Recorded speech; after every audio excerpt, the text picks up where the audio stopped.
Oi, bem-vindo ao Adorescente, hora de sentarmos juntos no grupo de adoradores determinados para o bem.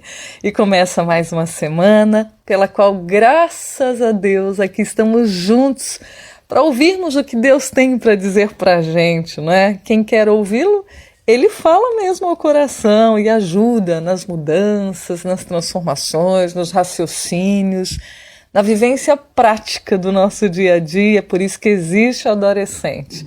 Deus aplicando aquilo que Ele deixou escrito para a nossa vida ser melhor todos os dias. Eu desejo que sua semana comece bem, termine bem, vá bem todos os dias da sua vida, buscando dele sabedoria e entendimento.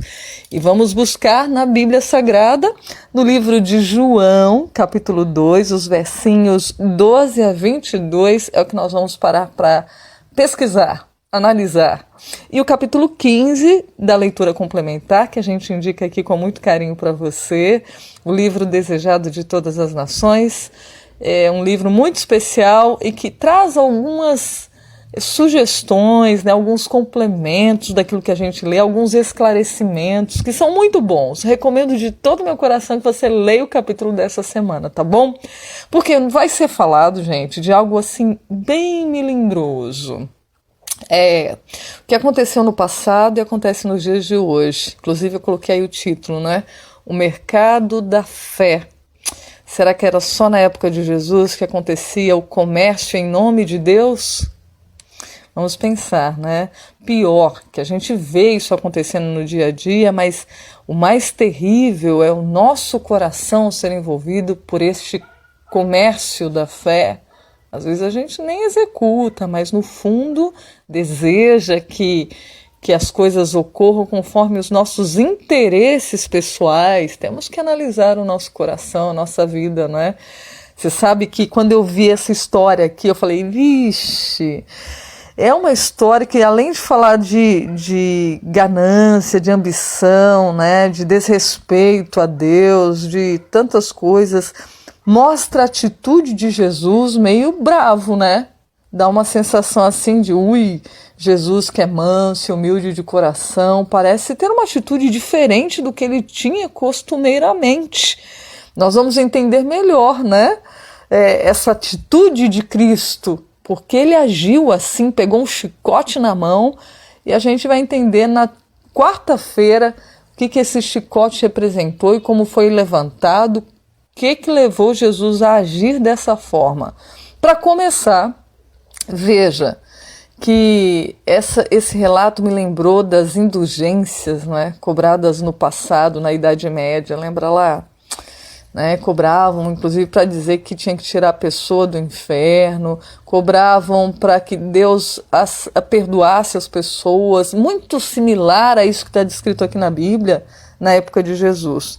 E olha que interessante, gente, ele saiu do casamento de Caná, lembra que a gente estudou a semana passada, o primeiro milagre, né, naquela vilazinha da Galileia, e agora ele coloca o início da sua missão, né, ele começa o seu ministério de forma pública, mais geral, em um lugar onde realmente haveria projeção do seu ministério.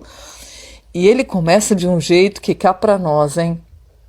Essa história de Jesus fazendo ali aquele basta no templo é de mexer com a gente. E eu começo pensando, né, a respeito dos mercadores que exigiam preços exorbitantes pelos animais vendidos ali. E o pior, gente, eles dividiam o proveito com sacerdotes e principais, tipo uma participação nos lucros. Na verdade, os sacerdotes estimulavam essa venda para que eles recebessem por fora. Já pensou? Né? Apareceu uma empresa, negócios, em nome da fé, em nome de Deus. Eles ensinavam que se as pessoas não oferecessem esses sacrifícios, Deus não os abençoaria. Além do mais, ali era um local como uma casa de câmbio. Eles trocavam as moedas estrangeiras por uma moeda própria do templo, né, própria para as questões religiosas. E nesse intercâmbio, nessa mudança, nesse câmbio, melhor dizendo, era cobrado valores para fazer essa troca. Parecia mais uma feira de gado, diz a leitura dessa semana, não um templo sagrado, né? Balido de ovelhas, mugir do gado, arrulho dos pombos, discussões, confusão na hora de comprar e vender ali. Me fez pensar no mercado público, né? Puxa vida! E olha, mesmo assim, com tudo isso, aqueles líderes se vangloriavam de ser pessoas piedosas. Porém, o amor ao dinheiro desfazia todos os escrúpulos. E tá aí, se você der uma lidinha na sua Bíblia, 1 Timóteo 6:10, Deus falando sobre o amor ao dinheiro ser a raiz de todos os males.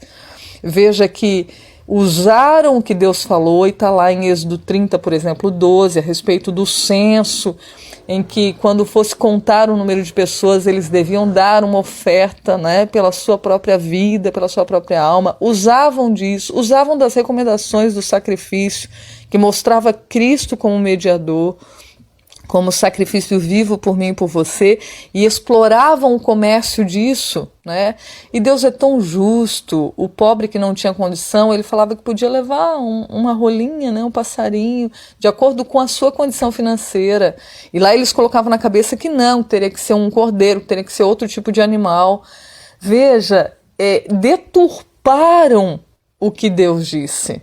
Né, desvirtuaram uma informação dada por Deus, mudaram o sentido dela e começaram a cobrar por isso, né, onerar. E a Páscoa era o momento em que Jesus esteve ali com seus discípulos no templo. Ele sai da festa de Caná e vai no momento da Páscoa, onde reuniam pessoas de todos os lugares ali para essa celebração, para os sacrifícios a Deus e com o coração puro.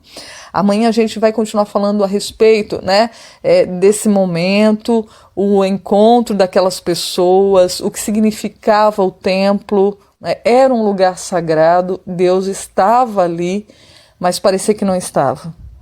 É uma pena, né, porque muitas vezes as pessoas usam o nome de Deus para tirar dinheiro de outras pessoas, né? Usam da fé, da crença, né? E às vezes é verdadeira, mas deturpada, pega a verdade e mistura com mentiras. Que Deus nos ajude, nos cuide, nos guarde de a gente não usar a religião para comércio, né? Não usar da fé, do amor de Deus para ter lucro em algum aspecto.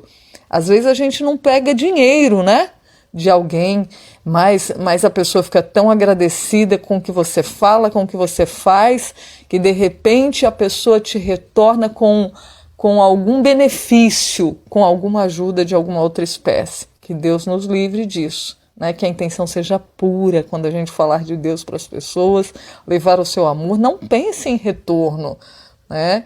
Talvez venha, mas que não seja a intenção do nosso coração, seja levar as pessoas aos pés do Salvador única e exclusivamente, sem projeção, né? Às vezes tem gente que busca fama, falando de Deus, e até perde os escrúpulos mesmo. A gente vê de tudo na internet, vê ou não vê?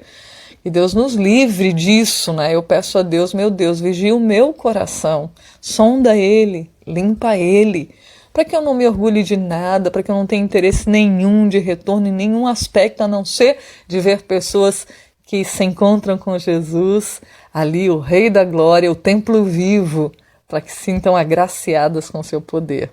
Então vamos orar, pedir que Deus purifique o nosso coração, né?